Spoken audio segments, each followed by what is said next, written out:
February 6th, Saint Dorthy, Virgin and Martyr. Saint Dorthy was a young virgin celebrated at Caesarea, where she lived for her angelic virtue.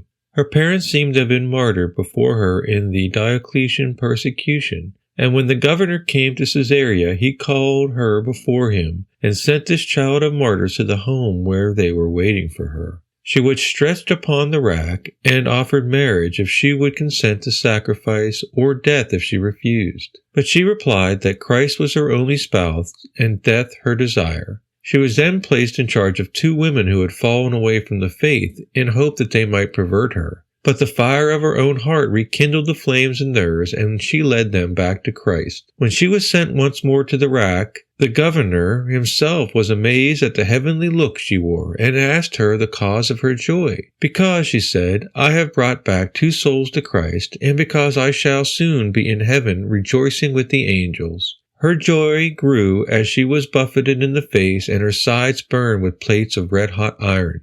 "Blessed be thou," she cried, when she was sentenced to be beheaded. "Blessed be thou, O thou lover of souls, who dost call me to paradise, and invitest me to thy nuptial chamber."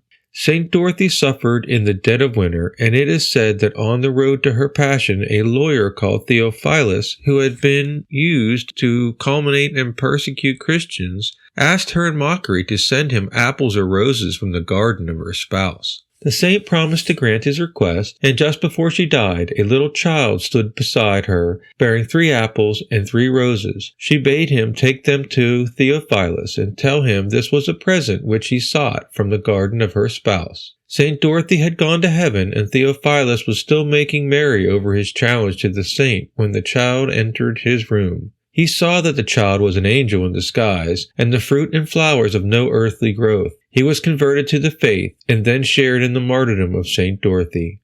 Do you wish to be safe in the pleasures and happy in the troubles of the world? Pray for heavenly desires, and say, with Saint Philip, "Paradise, paradise."